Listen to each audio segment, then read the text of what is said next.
mawakili wa Mungu. Tunaitwa kuwa mawakili wa Mungu.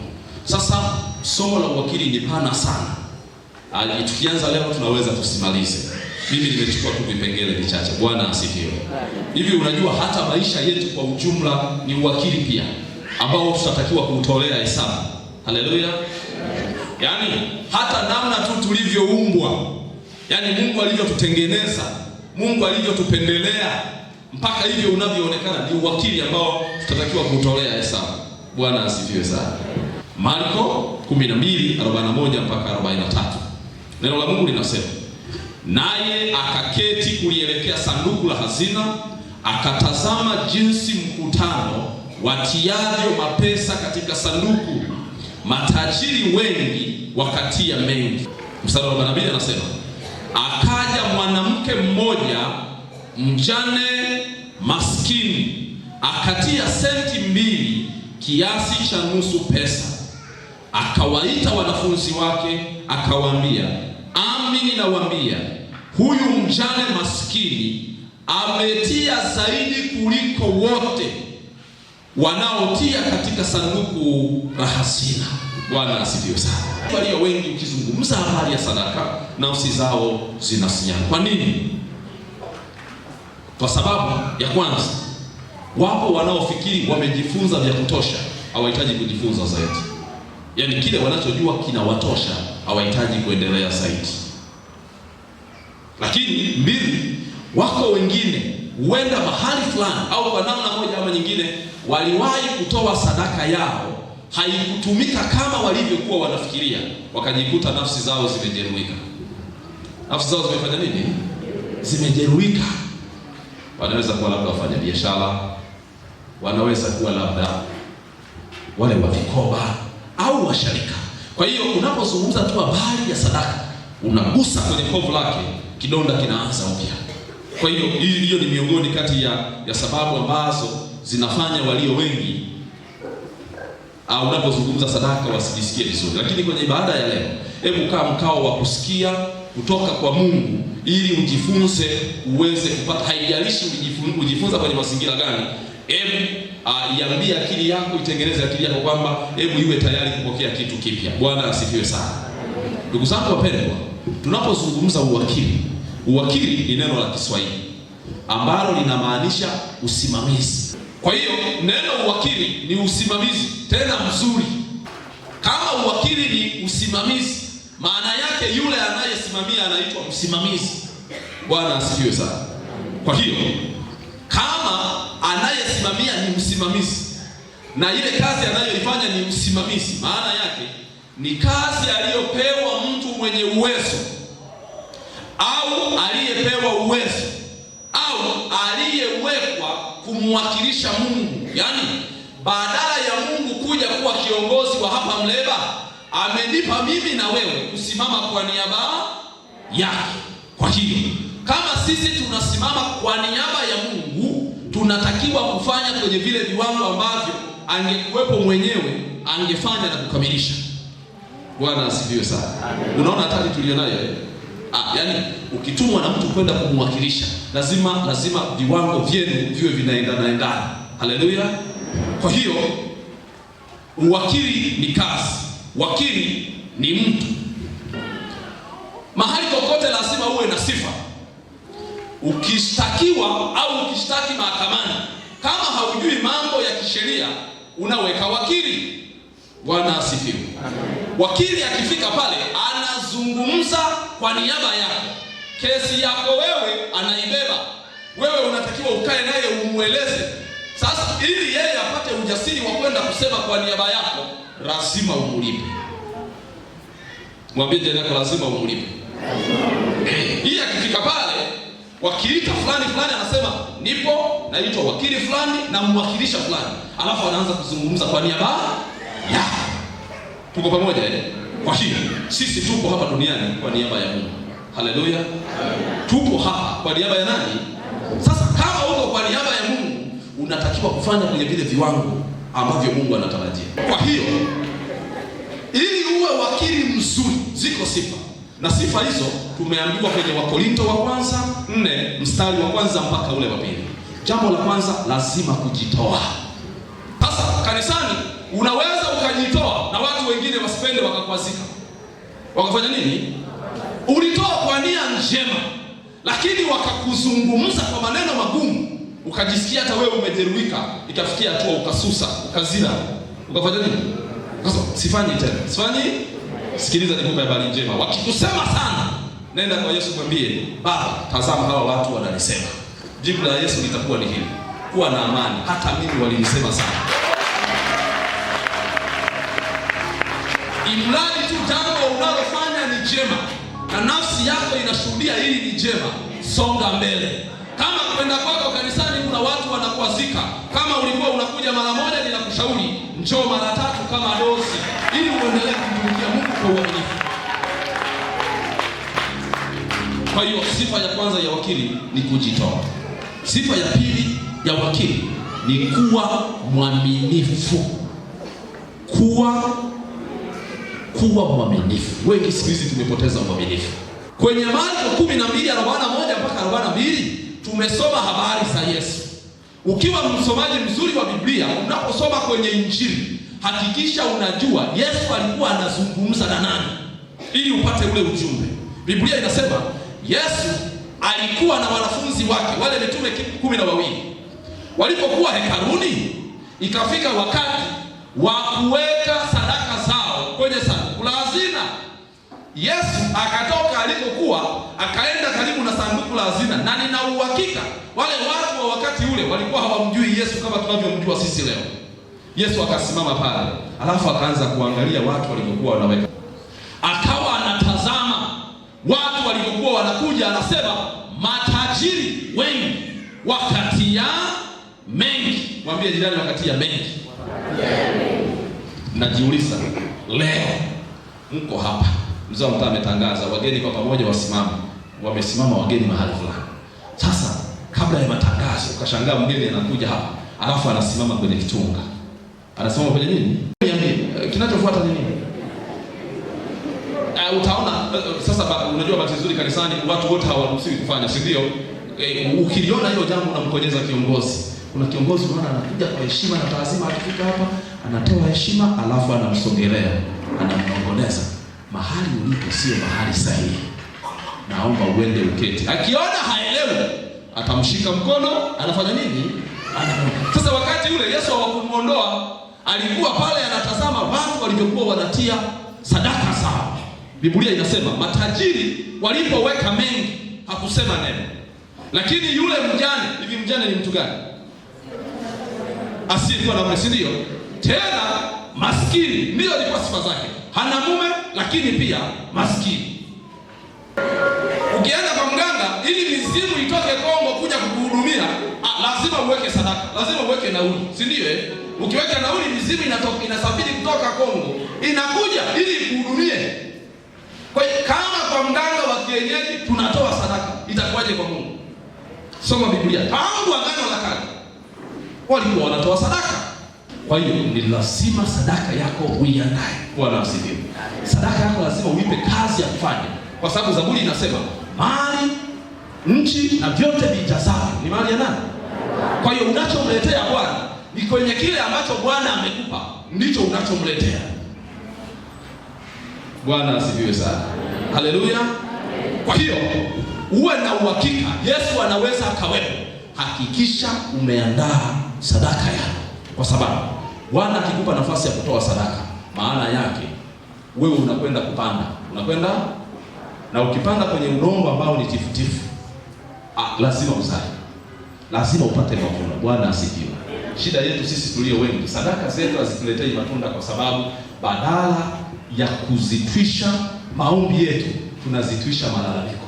Kwa hiyo Mungu akikupa nafasi ya kutoa sadaka, maana yake wewe unapanda kwenye udongo ambao ni tifutifu. Sasa unapotoa sadaka yako, hakikisha imebeba mambo mawili. Mwambie jirani yako mawili. Ukienda kutoa sadaka yako kwa Mungu, hakikisha imebeba mambo mawili. Jambo la kwanza, imani. Mwambie jirani yako imani.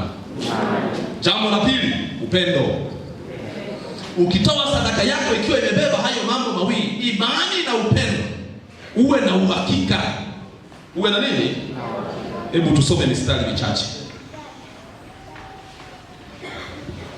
Ukisoma kitabu cha Waebrania 11 unaona namna anavyozungumza masuala ya imani na sadaka. Masuala ya imani na nini? Kati ya mashujaa wa imani waliotajwa, wanne amewataja juu ya sadaka na imani, jinsi ilivyofanya kazi. Katika mstari wa 4 tunamuona Habili, jinsi ambavyo imani ilifanya sadaka yake iwe bora zaidi. Inasema, kwa imani Habili alimtolea Mungu dhabihu iliyo bora kuliko Kaini. Kwa hiyo alishuhudiwa kuwa ana haki, Mungu akazishuhudia sadaka zake, na kwa hiyo ijapokuwa amekufa angali akinena. Bwana asifiwe. Amen. Yaani Habili alikuwa amekufa, Kaini yuko hai, si ndio? Lakini Mungu anasema yule aliyekufa sadaka yake inanena kuliko aliye hai, lakini wote walitoa sadaka. Huyu akaleta mifugo kutoka kwenye kazi yake ya mikono, huyu akaleta mazao kutoka katika shamba lake. Lakini Mungu alipotazama akasema, okay, zilizokubaliwa ni za huyu Habili. Hiyo ikamfanya ndugu yake amchukie. Afanye nini? Amchukie. Kwa hiyo Habili sadaka yake ilimfanya aendelee kuwa na thamani mbele za Mungu hata kama alikuwa amekufa. Lakini tunaona katika mstari wa 17 Ibrahimu akimtoa mtoto wake sadaka kwa imani. Sadaka kwa nini? Katoto kamoja, tena ka ahadi. Bwana anamjaribu, anamwambia nitolee. Anampeleka, anamtoa. Alimtoa kwa imani. Bwana asifiwe. Alimtoa kwa nini? Lakini unapokwenda mstari wa 28 tunamuona Musa akizungumza habari ya Pasaka. Habari ya nini? Ukisoma ile mistari unaelewa kwa nini inazungumzwa, kwa sababu ilitolewa kwa imani. Bwana asifiwe sana.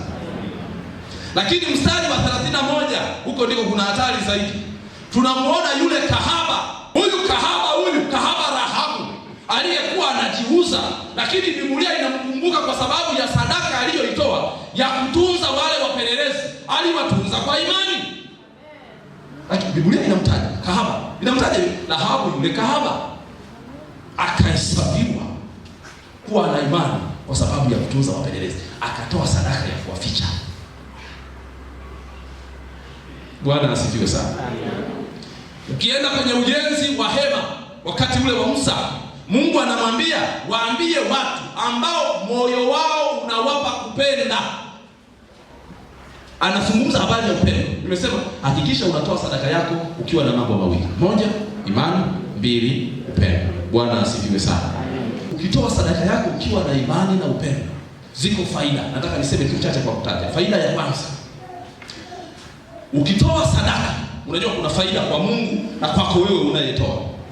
Ukitoa sadaka yako, ile sadaka yako inaenda kufanya kazi na wale watu wanaokwenda kufanya kazi mahali ulikopeleka sadaka. Hiyo faida ya kwanza. Faida ya, nimesema nitataja tu, sitafafanua. Mathayo 6:21 Biblia inasema kabisa kwamba hazina ya mtu ilipo ndipo na moyo wake unapo. Kwa hiyo kama ni watu wanakwenda kufanya mkutano wa Injili ukaweka sadaka, maana yake moyo wako na hao wanaokwenda kufanya mkutano wa Injili vyote vinafanya kazi pamoja. Wakibarikiwa wale, uwe na uhakika na wewe lazima ubarikiwe. Faida ya kwanza. Faida ya, nimesema hivi, nitakuwa nataja tu haraka hizo faida. Faida ya kwanza ni hiyo. Faida ya pili, ukitoa sadaka yako kwa imani na upendo, ile sadaka yako inakupa sauti mbele za Mungu. Inakupa sauti mbele za nani? Zaburi ya 20 inasemaje? Wakati wa taabu uzikumbuke sadaka zangu zote. Yaani unatoa kidogo kidogo, lakini taabu ikifika, Bwana anatakiwa azikusanye zote, azikumbuke. Asifanye nini?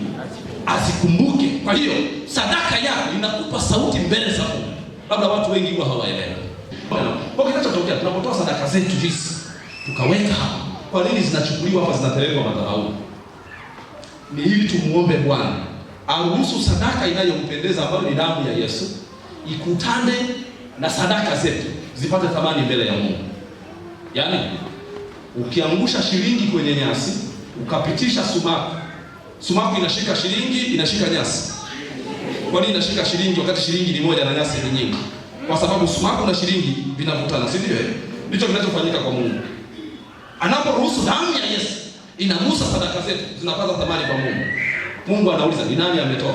Wanasema Timotheo wa Mleba anasema mbariki. Ukibarikiwa unatoa. Ukirudi tena anaruhusu damu ya Yesu ikutane na sadaka yako. Anauliza ni nani? Anasema Timotheo yule mbariki tena. Wewe unaje kanisani kwa kuna watu maarufu kwa kumaliza kona. Labda mnachangia godoro la mwinjilisti. Unasema 2000, huyu 5000, huyu ngapi? Anasema jamani bado zinapungua. Alafu nasikia jamaa kule inasema kamaliza yote. Kanisa lote makofi na vigelegele, ubarikiwe. Baada ya hapo anaachia mchanga. Anaanza na baraka za kwenu kwanza, alafu zinafuata za Mungu. Bwana asifiwe. Haleluya. Kwa hiyo faida unayoipata ni kwamba sadaka yako inakupa sauti mbele za Mungu. Kaini alitaka kumnyamazisha ndugu yake, lakini pamoja na kumuua bado sauti yake ikaendelea kuzungumza. Mungu anamwambia Kaini, dhambi iko mlangoni inakuotea, tena inakutamani, unatakiwa uishinde. Unatakiwa fanya nini? Akashindwa kuhimili na mambo yakamletea shida. Bwana asifiwe sana. Faida ya tatu ya kumtolea Mungu sadaka kwa imani na upendo, Mungu anakubariki zaidi. Mungu anakubariki. Wale mnaoandika mnaweza mkaandika Wakorintho wa pili 9:10-11 ambapo Bwana anasema, anazungumza ampaye mbegu mwenye kupanda na mkate uwe chakula. Biblia inazungumza hapo namna ambavyo Bwana anaweza kumpa zaidi. Kumpa, narudia tena, ukija kutoa sadaka yako hakikisha haumpi mzee wa mtaa, hakikisha haumpi mchungaji, hakikisha haumpi mwinjilisti. Mpe Mungu, tengeneza mahusiano yako na Mungu. Bwana asifiwe. Sisi sote duniani ni watu wa Mungu, lakini sio wote watoto wa Mungu. Hakikisha Mungu anakuwa baba yako. Saa wengine wanatafuta appointment ya kuzungumza naye, wewe unakunywa naye chai. Hiyo sadaka unayoitoa, Mungu anakubariki, Mungu anakubariki zaidi. Kwa hiyo unapoenda kutoa sadaka yako, kama Bwana amekupa neno la kusimamia, hakikisha unafuatilia lile neno, unajua. Kwa mfano, kuna maneno ambayo yamewekewa tahadhari. Kuna maneno yamewekewa nini? Tahadhari. Kwa mfano, Kumbukumbu la Torati 12:13. Kumbukumbu la Torati 12:13. Anasema jihadhari. Soma hapa, anasema jihadhari. Maana yake palipo na tahadhari kuna hatari. Palipo na tahadhari kuna onyo, kuna angalizo, si ndio? Mhubiri 5:1. Mhubiri 5:1. Anasema jitunze mguu wako. Jitunze mguu uendapo wapi? Nyumbani mwa Bwana. Nyumbani mwa Bwana maana yake palipo na uwepo wa Bwana. Anasema ujitunze mguu wako. Ujitunze mguu. Ukiendelea pale chini anasema, anaeleza vizuri kwamba mtu unapotaka kutoa sadaka, hakikisha umejiandaa. Ni heri uende kanisani usali tu usitoe sadaka, lakini ukihitaji kutoa sadaka, jiandae. Utunze mguu wako. Bwana asifiwe sana. Kwa hiyo anatoa tahadhari kuenenda kwako wapi? Nyumbani mwa Bwana. Bwana asifiwe sana. Ukienda Mhubiri huo mlango wa 5 mstari wa 4 na wa 5, anazungumza habari ya nadhiri. Ni ile sadaka unayosema, Bwana ukinifanyia hiki nitakupa hiki. Nitakupa. Hasa Biblia inasema Bwana akikufanyia usipompa, yeye anahesabu kwako kama dhambi. Kama maana yake unatakiwa kuondoa. Hagai 1:2-11. Anafundisha habari ya kujifanyia tathmini. Bwana asifiwe. Hagai 1:2-11 anatoa tahadhari ya kufanyia tathmini. Tena ametoa na maelekezo kabisa, tathmini uifanyie wapi. Anasema mmepanda mbegu nyingi lakini mmevuna kidogo. Mungu atusaidie sana, tuendelee kumtumikia kwa uaminifu. Kipengele cha sadaka kinahitaji maandalizi makubwa. Wataalamu wanasema Jumapili ukiambiwa enenda kwa amani ya Bwana, unaanza kujiandaa kwa Jumapili inayokuja. Bwana asifiwe sana. Unajiandaa kwa Jumapili inafanya nini? Tumtumikie Mungu.